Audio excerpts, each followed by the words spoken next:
Surabaya Mengaji. Yuk, dukung dakwah Surabaya Mengaji. Salurkan harta terbaik Anda untuk operasional dakwah.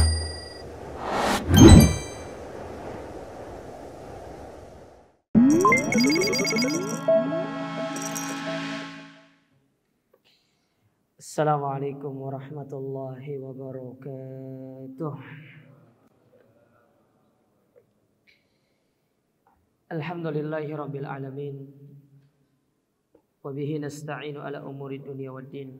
Wassalatu wassalam ala rasulillah Nabiyina Muhammadin wa ala alihi wa ashabihi wa mawala wa la hawla wa la quwata illa billah, amma ba'd. Kaum muslimin wal muslimat, ikhwani fillah wa akhwati rahimani wa rahimakumullah. Alhamdulillah, kita bersyukur kepada Allah Azza wa Jalla di kesempatan yang berbahagia ini. Allah Subhanahu wa Ta'ala kembali mempertemukan kita di dalam majlis yang mulia ini, dan kembali kita akan melanjutkan kajian kita dari penjelasan 3 landasan utama, dan kita masih pada pembahasan yang berkaitan dengan iman terhadap takdir. Sekarang kita masuk ke pembahasan berikutnya, wal imanu bil qadari thamaratun jalilatun minha. Beriman kepada takdir itu memiliki atau melahirkan buah-buah yang mulia. Apa saja buah keimanan terhadap takdir Allah Ta'ala? Yang pertama, orang yang beriman kepada takdir, al-i'timadu 'ala Allah Ta'ala inda fi'lil asbab, yaitu menyandarkan diri kepada Allah Ta'ala ketika melakukan sebab. Bihaitsu la ya'tamidu 'ala sabab nafsi, bukan bersandar kepada sebab itu, tetapi bersandar kepada Allah sebagai yang mendatangkan sebab itu kepada kita. Li'anna kulla syai'in biqadarillahi ta'ala, karena meskipun seorang hamba telah melakukan sebab, terkadang apa yang dia inginkan dari tujuannya tidak tercapai karena Allah tidak menakdirkan. Oleh karena itu para jamaah sekalian, sebab tidak boleh ditinggalkan, karena sebab itu membawa kita kepada tujuan. Tetapi kita tidak boleh semata-mata bersandar kepada sebab, karena yang bisa menjadikan kita mudah untuk melakukan sebab itu adalah Allah Subhanahu wa Ta'ala. Ada orang ingin meninggal dalam kondisi husnul khotimah, maka dia harus mengambil sebab-sebab yang bisa mendatangkan husnul khotimah kepada dia, seperti konsisten dalam beramal, memperbanyak doa. Jadi harus mengambil sebab. Tetapi yang menjadikan kita mudah untuk melakukan sebab ini adalah Allah Subhanahu wa Ta'ala. Maka kita tidak boleh menganggap diri kita ini tidak butuh kepada Allah. Kita butuh sama Allah Ta'ala. Makanya orang-orang yang beriman kepada takdir, dia pasti akan berserah diri kepada Allah Subhanahu wa Ta'ala. Kemudian yang kedua, di antara buah keimanan kepada takdir itu, alla yu'jabal mar'u bi nafsihi inda husuli muradihi, menghilangkan sifat ujub terhadap dirinya tatkala dia mendapatkan apa yang menjadi tujuannya. Dia akan mengatakan, segala sesuatu yang aku miliki ini semuanya karena Allah, bukan karena kita melakukan ini, bukan karena kita melakukan itu, bukan, tapi semuanya karena Allah. Nah, Qarun itu tertipu dia. Ketika dia memiliki harta yang banyak, lalu akhirnya dia pun sombong mengatakan, wa ma utitu illa min ilmin indi. Sesungguhnya aku memiliki harta ini disebabkan karena kecerdasan yang aku miliki. Dia lupa bahwasanya kecerdasan yang dia miliki itu merupakan karunia dari Allah. Dia sombong dia ujub, maka akhirnya Allah Ta'ala mengadab dia dengan Allah menenggelamkan dia dengan hartanya, dan hartanya tidak bisa menyelamatkan dia. Nah, ketika seorang meyakini semua itu merupakan takdir Allah, akan hilang dalam dirinya sifat ujub ketika dia mendapatkan apa yang menjadi tujuannya. Li'anna husulahu ni'matun minallahi ta'ala. Karena mendapatkan apa yang menjadi keinginan dan tujuan serta cita-cita kita, itu merupakan nikmat dari Allah Ta'ala. Bima qaddarahu min asbabil khair wan najah. Ketika Allah Ta'ala menakdirkan sebab-sebab itu untuk bisa kita lakukan. Ada orang pengen sembuh, tentu sebabnya dia berobat. Nah, ketika Allah Ta'ala memang menakdirkan dia sembuh melalui berobat tersebut, maka pasti Allah Ta'ala akan memudahkannya. Namun banyak juga yang pergi berobat tapi nggak sembuh-sembuh. Berarti Allah belum menakdirkan dia untuk mendapatkan apa yang menjadi tujuannya. Tetapi dia tidak boleh meninggalkan sebab. Nah, oleh karenanya pernah satu ketika sahabat datang kepada Nabi SAW dengan mengatakan, ya Rasulullah, bukankah penduduk surga telah ditentukan, penduduk neraka telah ditentukan? Terus buat apa kita beramal? Bagaimana kalau kita bersandar kepada takdir saja? Kalau memang masuk surga ya masuk surga. Kalau masuk neraka mau apa lagi? Maka Nabi hanya mengatakan, i'malu fakullun muyassar lima khuliqalah. Beramal. Karena di balik amalan itu ada kemudahan yang Allah berikan. Dan juga kita tidak tahu apakah diri kita ini penghuni surga atau penghuni neraka. Kita tidak ngerti. Maka kita berharap dengan amalan yang kita lakukan itu, kita dimasukkan ke dalam surga oleh Allah Subhanahu wa Ta'ala. Dan kalau memang kita adalah penghuni surga, maka pasti Allah akan memudahkan amalan tersebut untuk kita lakukan. Pasti kita akan dimudahkan untuk melakukan kebaikan. Pasti kita akan dimudahkan untuk menempuh jalan kebaikan. Kalau memang Allah menakdirkan kita menjadi penghuni surga. Namun sebaliknya, kalau Allah Ta'ala menakdirkan kita ternyata penghuni neraka, bisa jadi Allah Ta'ala akan memudahkan kita melakukan keburukan dan berat untuk melakukan yang namanya kebaikan. Oleh karena itu jamaah sekalian berdoa, minta sama Allah Ta'ala. Kita tidak tahu takdir kita ke depan seperti apa. Wa ijabuhu binafsihi yunsihi syukra hadhihi ni'mah. Karena orang-orang yang ujub itu pada hakikatnya adalah orang-orang yang lupa untuk bersyukur kepada Allah. Jadi orang yang ujub itu adalah orang-orang yang lupa bersyukur kepada Allah Ta'ala. Makanya di antara penyakit hati yang harus dihilangkan itu adalah ujub. Kan penyakit hati itu banyak ya. Ada riya, ada sum'ah, ada ujub, ada sombong, ya, ada gofla, lalai. Banyak penyakit hati. Salah satunya ujub. Bangga dengan apa yang dilakukan, bangga dengan apa yang dia kerjakan. Dan bentuk orang ujub itu banyak.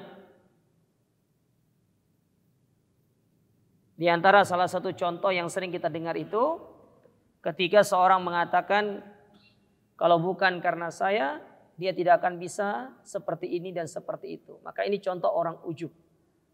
Tidak boleh.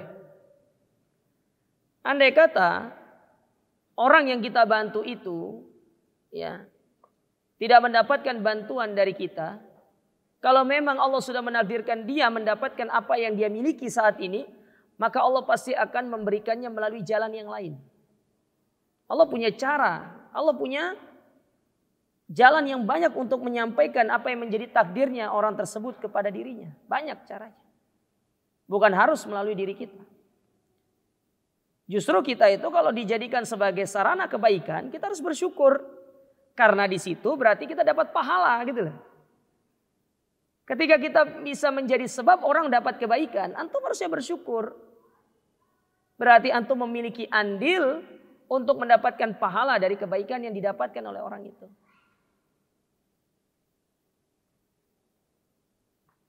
Coba antum bayangkan jamaah ya.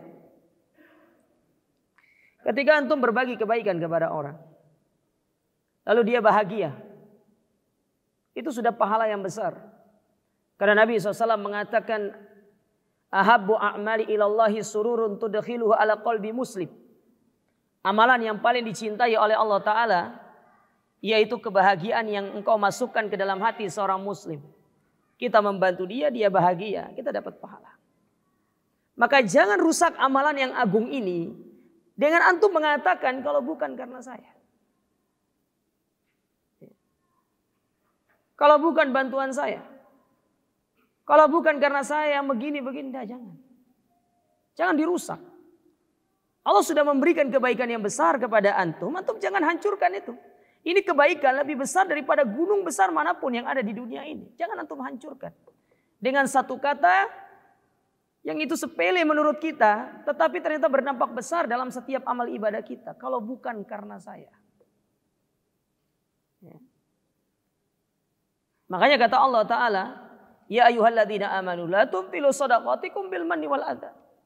Wahai orang-orang beriman, janganlah kalian menghancurkan seluruh amal-amal ibadah kalian di antara sedekah-sedekah kalian dengan kalian mengatakan, ya kalau bukan karena saya, kalian ungkit-ungkit kata Allah Ta'ala. Dan yang lebih parah, kalian menyakiti hati orang yang kalian bantu tersebut. Ini ada dalam diri kita demikian, dihilangkan. Coba lihat sekian banyak kebaikan yang kita lakukan kepada orang. Jangan dihancurkan. Jangan dihilangkan. Ya. Tapi jaga dia. Yang akan menjadi pemberat timbangan antum kebaikan. Ke antum di akhirat nanti. Kebaikan antum di akhirat. Tidak mudah jemaah antum ya, mengumpulkan pahala yang banyak seperti itu. Dia akan sirna seketika. Hanya dengan sebuah ucapan kalau bukan karena saya. Yakinilah kita hamba yang lemah, tak punya apa-apa. Kita tidak punya daya dan upaya. Sekedar manfaat untuk diri kita saja kita tidak bisa. Semua butuh kepada pertolongan Allah. Apalagi untuk memberikan manfaat kepada orang lain. Nah, ketika Allah menjadikan kita sebagai pintu kebaikan untuk orang lain, berarti itu tandanya Allah sedang menghendaki kita mendapatkan kebaikan yang besar. Jangan dihancurkan. Jangan dihancurkan. Taib. Jadi ujub itu salah satu potret orang yang kurang bersyukur. Maka dengan menghilangkan ujub, berarti kita sedang menjadi hamba yang selalu bersyukur. Nah, ketika seorang beriman kepada takdir, dia akan meyakini bahwasanya apa yang dia miliki itu semua takdir Allah Ta'ala. Kebaikan yang dilakukan kepada orang itu takdir Allah Ta'ala. Dan itu akan menghilangkan sikap ujub dalam dirinya.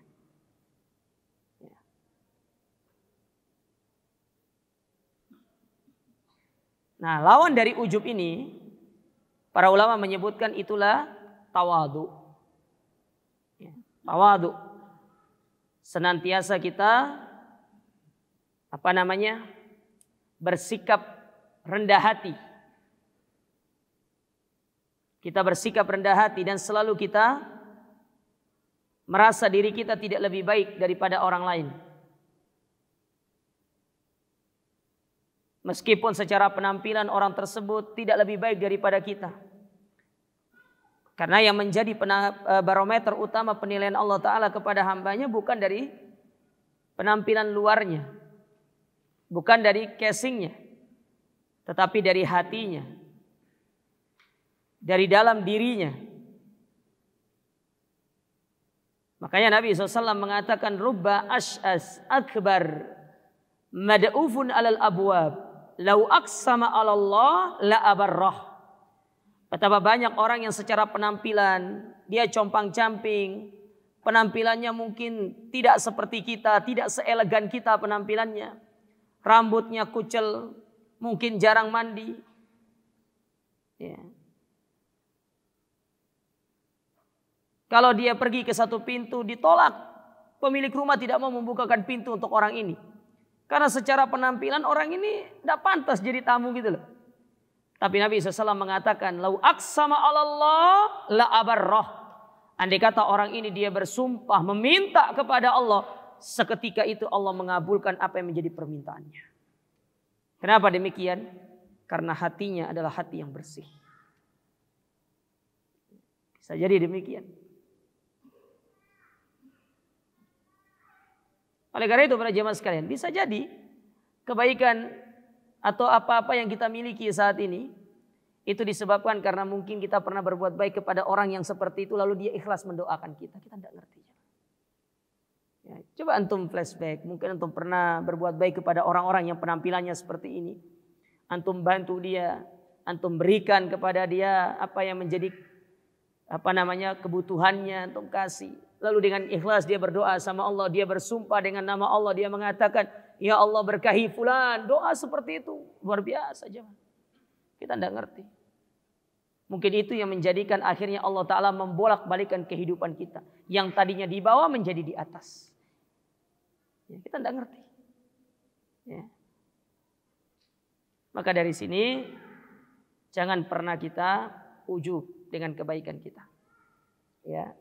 Selalu berbuat baiklah kepada orang, terutama kepada orang-orang beriman. Dan selalu yakini bahwasannya segala yang kita miliki itu semuanya merupakan takdir dari Allah Ta'ala dan tanpa kita meninggalkan mengambil sebab. Taib. Kemudian buah yang ketiga. Di antara buah yang akan didapatkan oleh orang-orang yang beriman terhadap takdir, at-tuma'ninatu warrahatun nafsiyya bima yajri alaihi min aqdarillah. Ketenangan jiwa.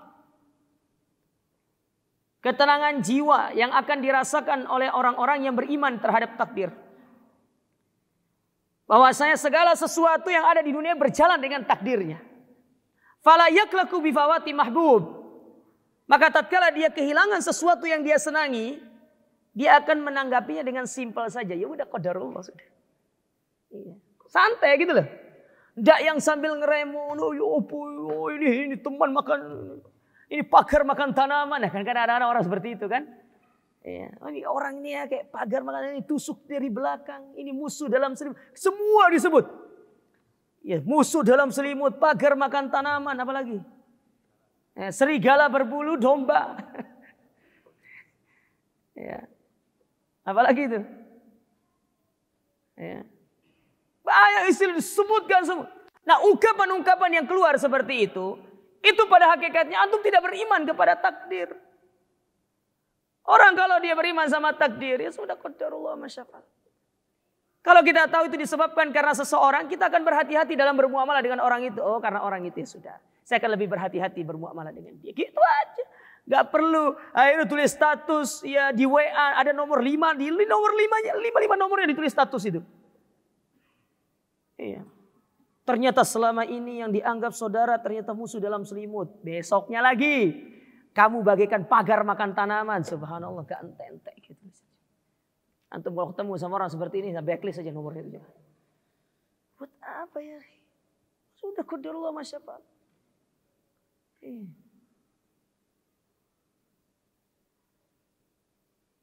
Tapi nek antum yang melakukannya tobat. Iya, karena itu dapat merusak persaudaraan kita. Kayak contoh ya. Membeli di atas pembelian saudara itu tidak boleh. Itu hukumnya haram juga. Antum tahu teman antum mau beli sesuatu nih. Datang ke sohib. Berapa? Sudah deal 1 juta. Datang dari belakang. Serangan fajar. Anak tak beli 2 juta. Tidak boleh. Oh sudah deal kok. Haram hukumnya. Ya. Membeli di atas pembelian saudara. Melamar di atas lamaran saudara. Ya. Makanya jangan suwe-suwe ngelamar orang itu. Dan antum bisa cerita sama orang kalau mau ngelamar orang itu. Akhirnya nanti siapa tahu ternyata teman antum suka juga sama wanita itu. Ya, akhirnya dia bermanuver dengan ekstrim. Apalagi teman antum tuh lebih ganteng dari antum. Ya repot ya mah. Repot. Antum grade-nya B, dia top grade. Usah cerita sama orang kalau antum suka sama. Ya, antum bilang doakan ya semoga. Ya gitu aja. Ya. Nah orang yang beriman dengan takdir itu tenang hatinya. Kalau apa yang dia inginkan itu hilang, ya dia cukup mengatakan ya udah qadarullah masyafa'al. Atau tatkala dia mendapatkan satu hal yang tidak dia senangi, tinggal dia mengatakan alhamdulillahi ala kulli hal. Segala puji bagi Allah dalam segala kondisi. Sudah gitu aja. Sudah gitu aja. Kayak antum lari pagi misalkan Tadi malam hujan, terus ada genangan air, antum sudah menghindar, tiba-tiba datang dari belakang motor, shoot. Ya, tidak usah nanti, kurang ajar. Tidak usah gitu, sudah takdirnya sudah, tinggal pulang selesai sudah.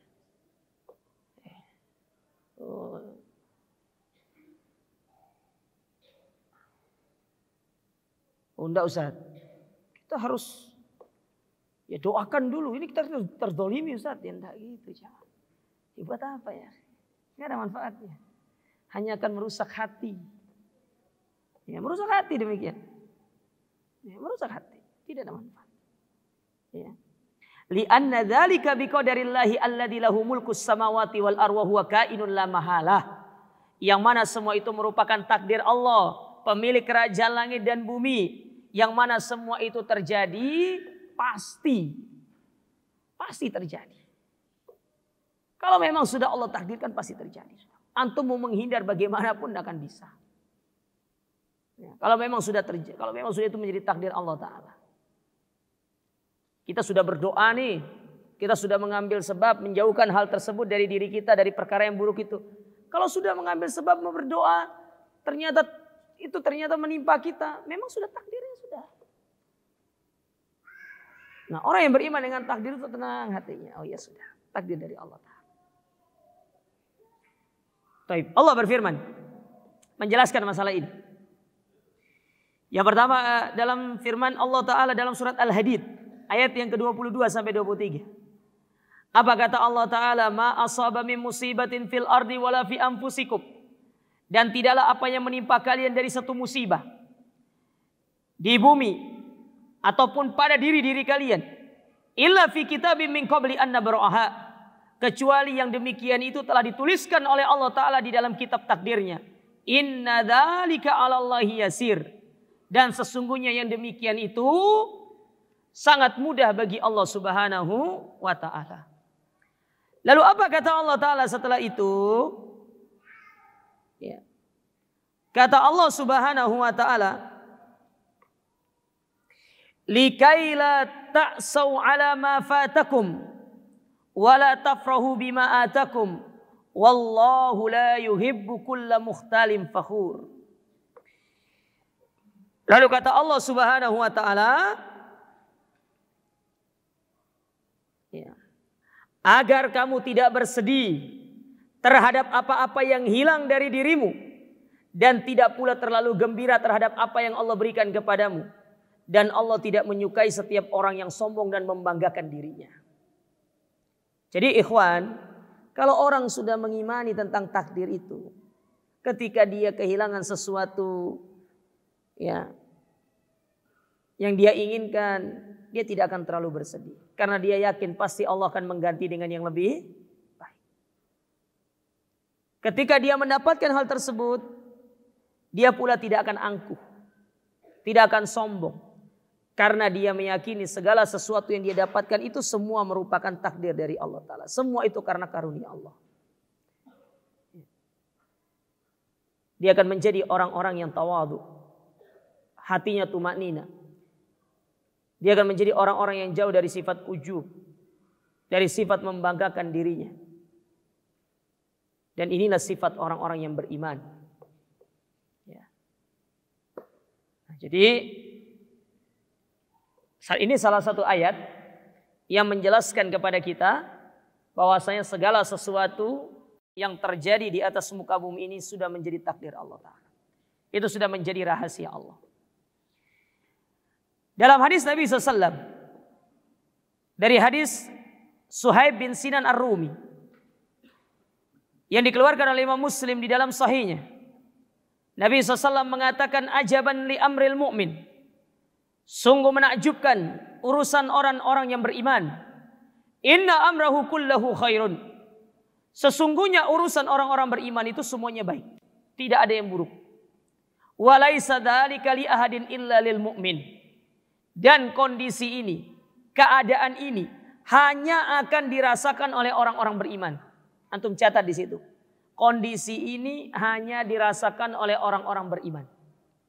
Nabi katakan beriman, berarti tingkatan lebih tinggi. Bukan orang muslim, tetapi orang yang beriman. Karena orang muslim belum tentu beriman. Ya, dia bilang muslim, tapi belum tentu dia sampai pada tingkatan keimanan. Tapi kalau orang sudah sampai pada derajat mukmin, berarti dia telah melewati step awal, yaitu step muslim. Masuk ke tingkatan yang lebih tinggi, yaitu mukmin. Dia sudah sampai pada tingkat percaya kepada Allah Subhanahu wa Ta'ala. Makanya Nabi SAW menekankan, hanya yang merasakan kondisi ini orang beriman. Yang beriman kepada Allah, yang beriman kepada takdir, yang beriman kepada hari kiamat. Apa itu? In asabathu sarra, kalau dia ditimpa kebaikan, fakana syakara fakana khairan lahu, lalu dia bersyukur atas kebaikan yang dia dapatkan, maka itulah yang terbaik yang dia lakukan saat itu. Wa in asabathu dharra, dan apabila dia ditimpa satu musibah, satu hal yang tidak menyenangkan, sabar, lalu dia menghadapinya dengan sabar, fakana khairan lahu, maka itulah yang terbaik yang dilakukan pada saat itu. Dan ingin saya sampaikan jamaah sekalian, ingat, Allah memuliakan kita itu bukan dengan Allah melapangkan harta atau urusan dunia, dan Allah menghinakan kita bukan dengan menyempitkan urusan dunia kita, tidak. Karena banyak orang-orang yang tertipu dengan ini. Mereka mengira kalau dia dilapangkan hartanya, itu sebagai kemuliaan bagi dia. Tatkala dia disempitkan hartanya, dikira Allah sedang menghinakan dia. Ini sama halnya seperti yang Allah ceritakan dalam surat Al-Fajr. Pada ayat yang ke-15 dan 16, apa kata Allah? فَأَمَّا الْإِنسَانُ إِذَا مَبْتَلَاهُ رَبُّهُ فَأَكْرَمَهُ وَنَعَمَهُ فَيَقُولُ رَبِّي أَكْرَمَنِ. Ketika manusia diuji oleh Allah Ta'ala dengan dilapangkan harta duniawinya, dengan bangganya dia mengatakan, oh Allah Ta'ala sedang memuliakan aku karena Allah melapangkan hartaku. Tetapi sebaliknya, wa ammal insanu idza mabtalahu faqadara alaihi rizqa fayaqulu rabbi ahanan. Tatkala Allah menyempitkan urusan duniawinya, menyempitkan hartanya, ya, menjadikan pendapatannya, omsetnya itu berkurang, seketika itu dia menganggap Allah telah menghinakan diriku. Maka saya ingin sampaikan jemaah, andai kata tolok ukur kemuliaan seorang hamba di hadapan Allah itu dengan dilapangkan harta, dan kehinaan dengan disempitkan harta, gak mungkin orang-orang kafir itu diberikan harta sama Allah. Banyak orang kafir kaya. Apakah itu artinya Allah memuliakan orang kafir? Tidak. Banyak orang kafir yang kaya. Banyak orang kafir yang punya kedudukan. Jadi pejabat, jadi direksi, ya, jadi pimpinan, jadi kepala. Apa itu tandanya Allah memuliakan mereka? Tidak. Bukan itu tolak ukur kemuliaan dan kehinaan di hadapan Allah. Mentang-mentang kita rakyat jelata terus kita dihinakan sama Allah Ta'ala? Tidak.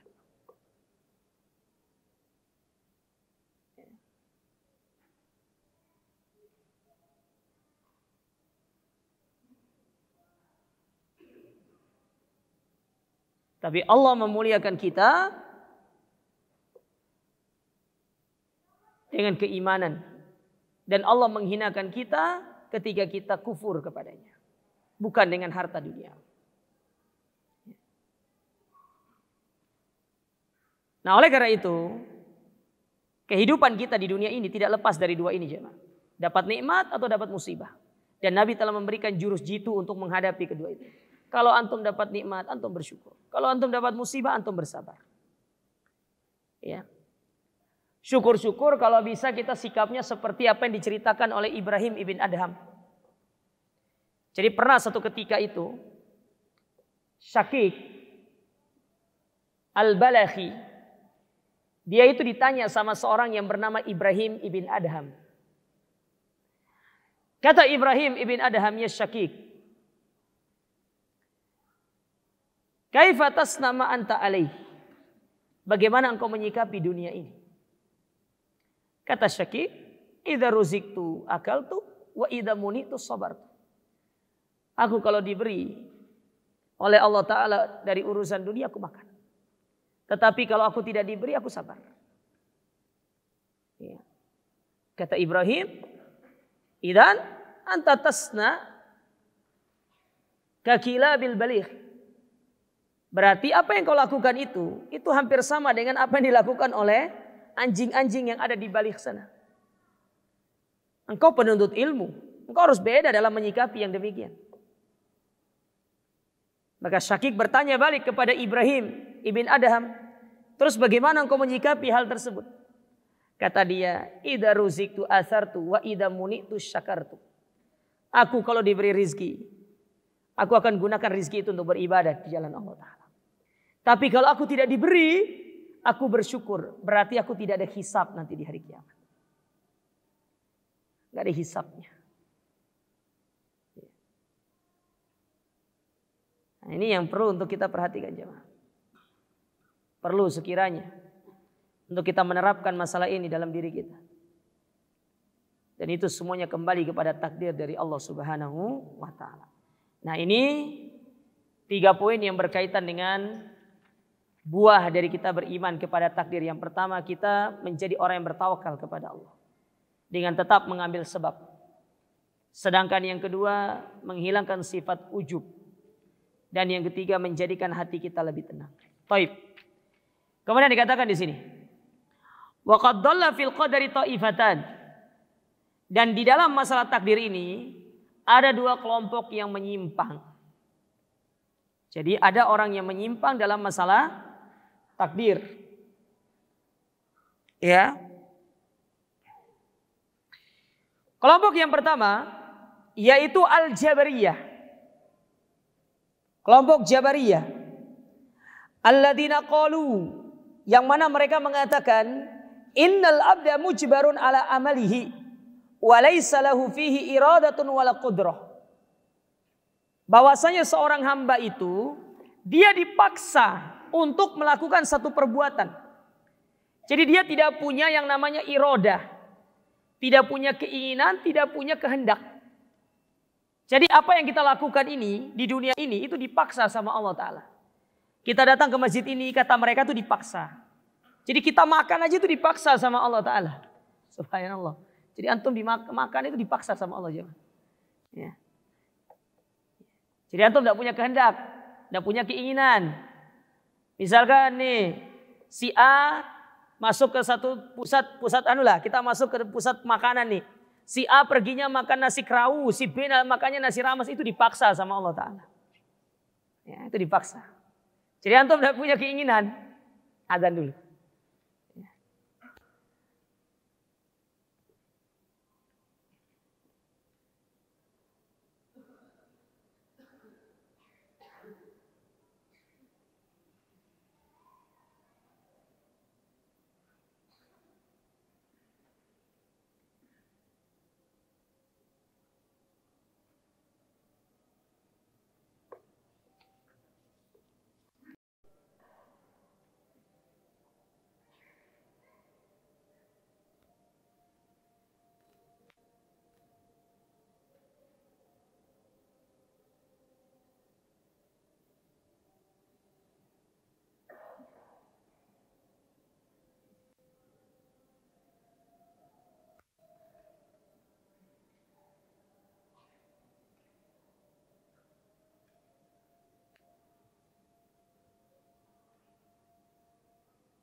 Baik, kita lanjutkan sedikit.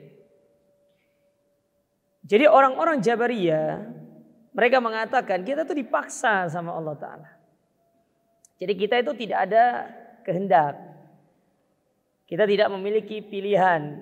Jadi kita makan ini, si fulan makan ini, itu semuanya dipaksa sama Allah Ta'ala. Itu kelompok yang pertama. Adapun kelompok yang kedua, yaitu kelompok Qadariyah. Bagaimana kelompok Qadariyah ini? Alladzina qalu, yaitu mereka mengatakan innal abda mustaqillun bi amalihi fil irada wal qudrah. Bahwasanya hamba itu dia berbuat sesuka hatinya. Kebalikannya. Kalau tadi orang Jabariyah bilang kita dipaksa, kalau sekarang orang Qadariyah mengatakan kita berbuat semau kita. Walaisa limasyiatillahi ta'ala wa qudratihi fihi atharun. Sedangkan Allah Ta'ala tidak memiliki kehendak atas hamba-hambanya. Ya, jadi Allah itu tidak memiliki kehendak dan berkehendak di atas hamba-hambanya. Allah tidak bisa mengatur kita. Tidak ada campur tangan Allah Ta'ala. Apa yang kita lakukan semuanya itu kehendak kita. Allah nggak bisa ngatur-ngatur kita. Sebaliknya kalau orang yang pertama tadi, Jabariyah, kita semuanya diatur sama Allah Ta'ala. Apa yang kita lakukan semua ini, itu semua dipaksa oleh Allah Ta'ala. Bukan atas kemauan kita. Baik. Maka dijawab sama saya di sini. Jawaban yang pertama untuk kelompok yang pertama. Beliau mengatakan, fa inna Allah Ta'ala asbata lil abdi iradatan wa masyiatan wa adhafal amala ilaihi. Bahwasanya Allah itu menetapkan bagi seorang hamba itu iradah. Dia punya keinginan. Dia punya kehendak. Dan dia punya perbuatan. Namun kehendak dan perbuatan manusia ini tidak lepas dari kehendak Allah. Tidak lepas dari ketetapan Allah Ta'ala. Ya. Allah berfirman dalam surat Al-Imran pada ayat yang ke-152, apa kata Allah? Minkum man yuridud dunya wa minkum man yuridul akhirah. Ada di antara manusia itu yang menginginkan kehidupan dunia dan ada di antara manusia yang menginginkan kehidupan akhirat. Artinya manusia punya kehendak, punya keinginan. Ya. Manusia punya keinginan, punya kehendak. Ya. Dan Allah memberikan kepada kita itu kehendak. Memilih A atau memilih B.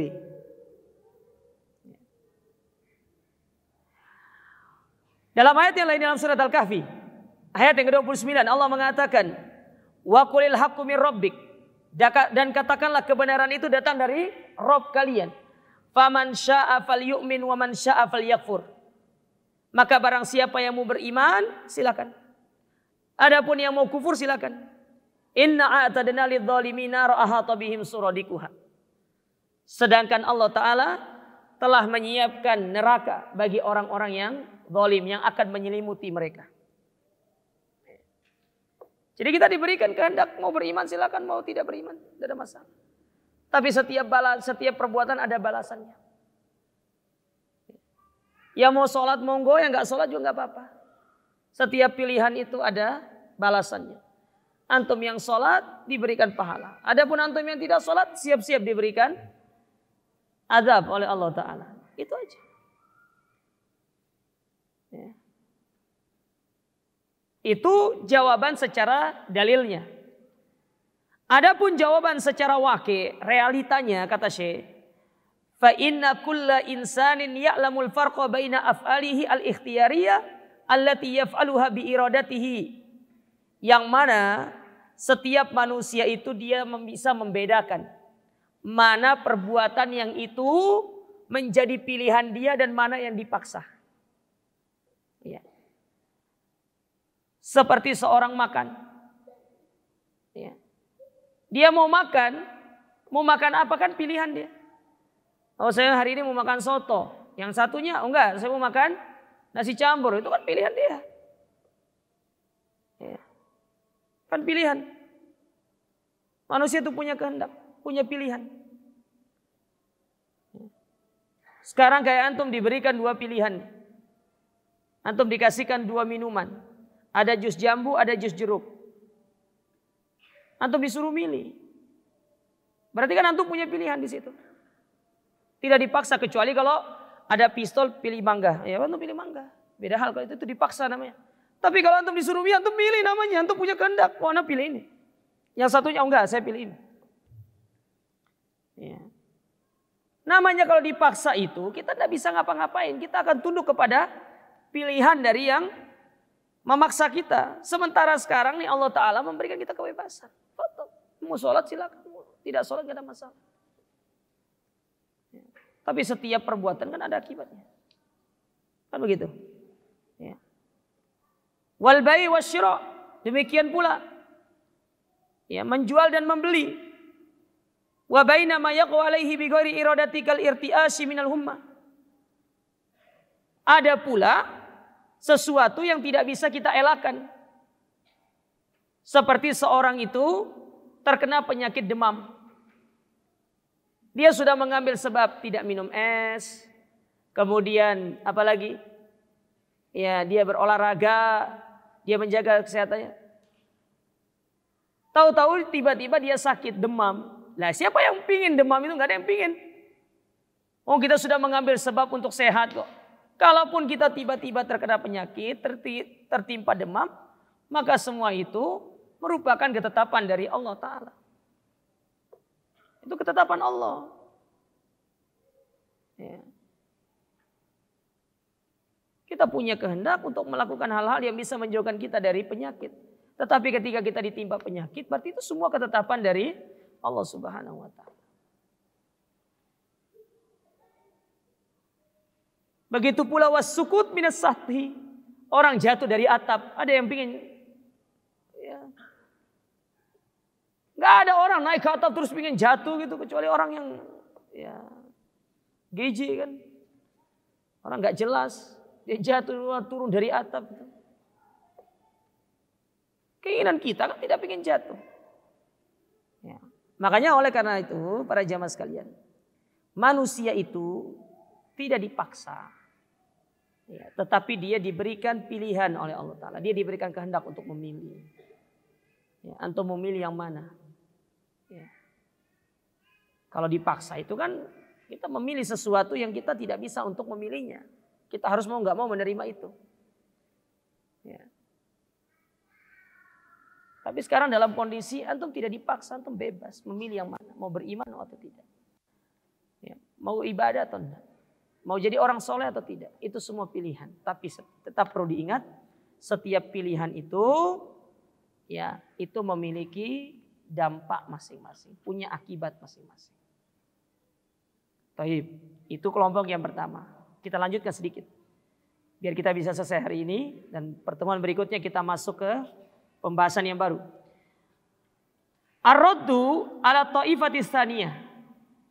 Adapun bantahan kepada kelompok yang kedua yaitu Qadariyah. Secara dalil. Ya. Yaitu apa yang Allah firmankan dalam surat Al-Baqarah. Pada ayat yang ke-253. Bahwasanya segala perbuatan manusia itu di bawah kehendak Allah.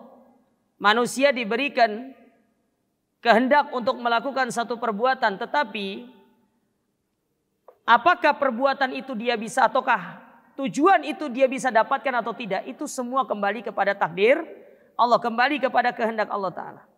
Allah berfirman dalam surat Al-Baqarah pada ayat yang ke-253. Allah Subhanahu wa Ta'ala mengatakan,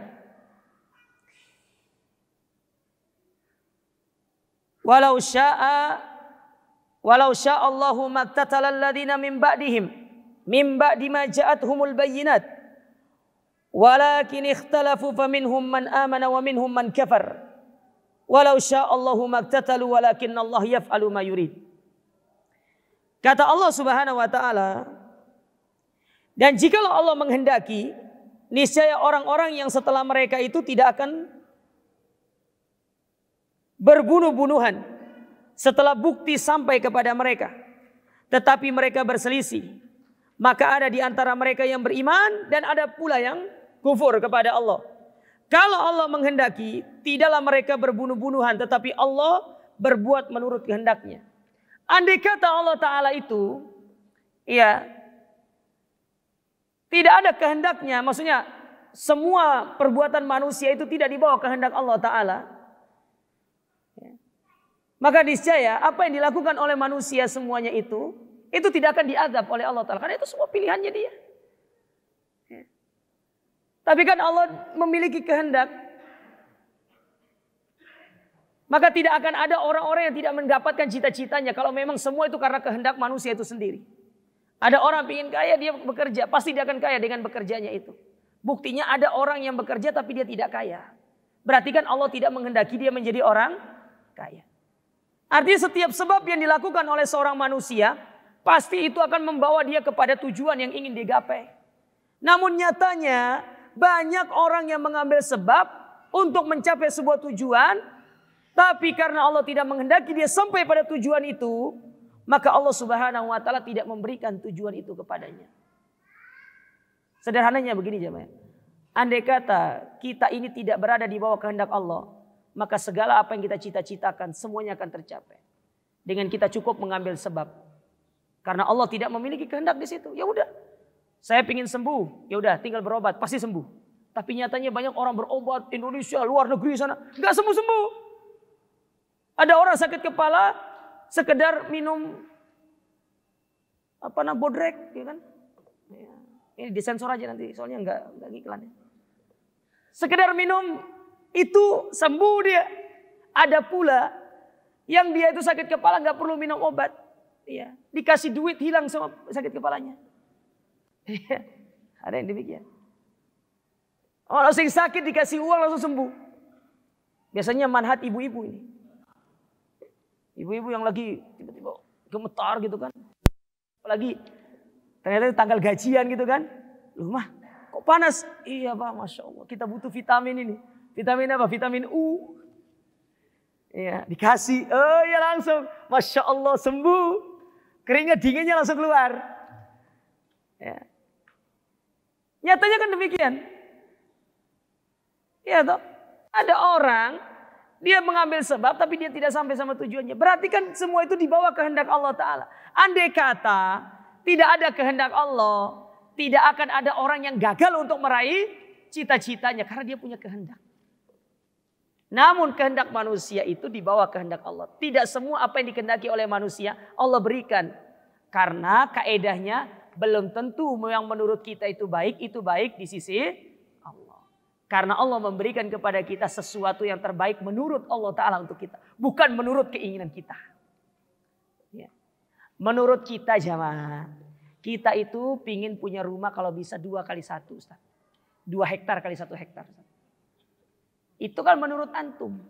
Namun nyatanya ada orang diberi rumah sama Allah ukurannya. Ada yang 5x12.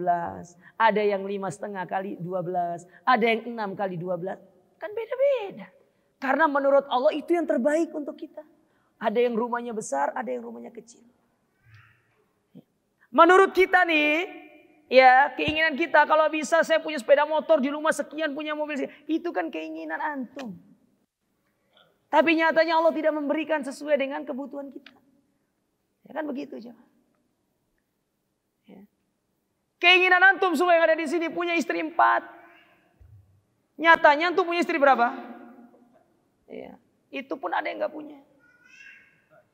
Itu kan keinginan antum. Ya kan?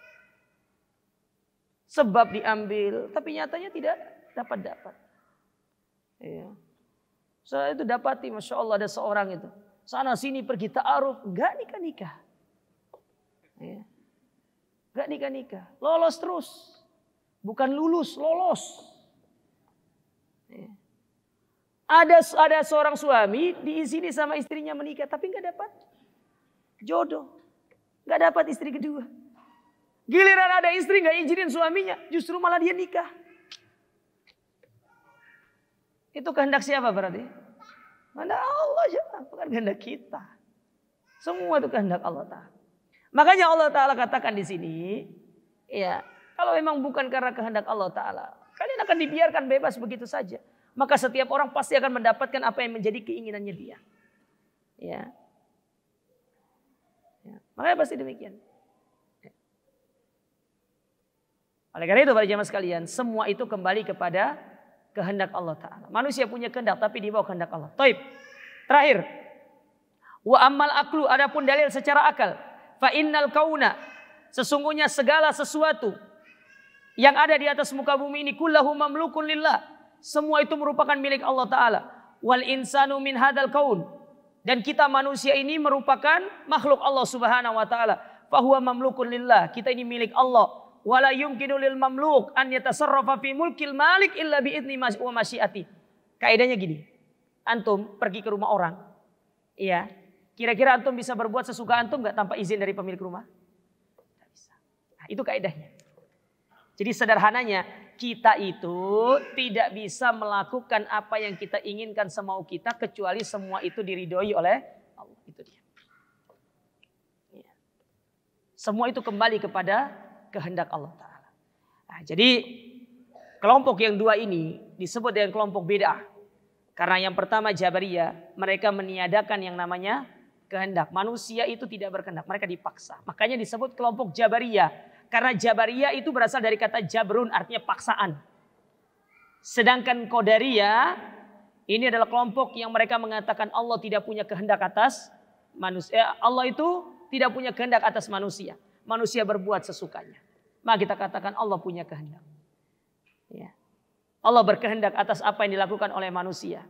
Apa yang diinginkan oleh manusia, semuanya itu di bawah kehendak Allah. Ada yang diberikan sesuai dengan keinginannya, ada yang tidak diberikan sesuai dengan keinginannya. Karena Allah memberikan sesuai dengan kebutuhan kita. Maka pertengahan Ahlus Sunnah. Ahlus Sunnah itu pertengahan di antara kedua kelompok ini. Ahlus Sunnah menetapkan manusia punya kehendak, tetapi kehendak manusia di bawah kehendak Allah Subhanahu wa Ta'ala. Kita disuruh mengambil sebab, tetapi untuk sampai kepada tujuan, semua itu di bawah kehendak Allah Subhanahu wa Ta'ala. Keinginan kita, antum punya istri itu ya, memiliki syarat 4, cantik, kaya raya, nasabnya bagus, agamanya bagus. Tapi nyatanya, coba lihat istri-istri kita sekarang. Terpenuhi nggak keempatnya ini? Wallahu a'lam bishawab. Mungkin ini yang bisa saya sampaikan. Kurang lebihnya mohon maaf. Aku lupa lihat wa astaghfiru. Innahu wal ghafurur rahim. Wassalamualaikum warahmatullahi wabarakatuh.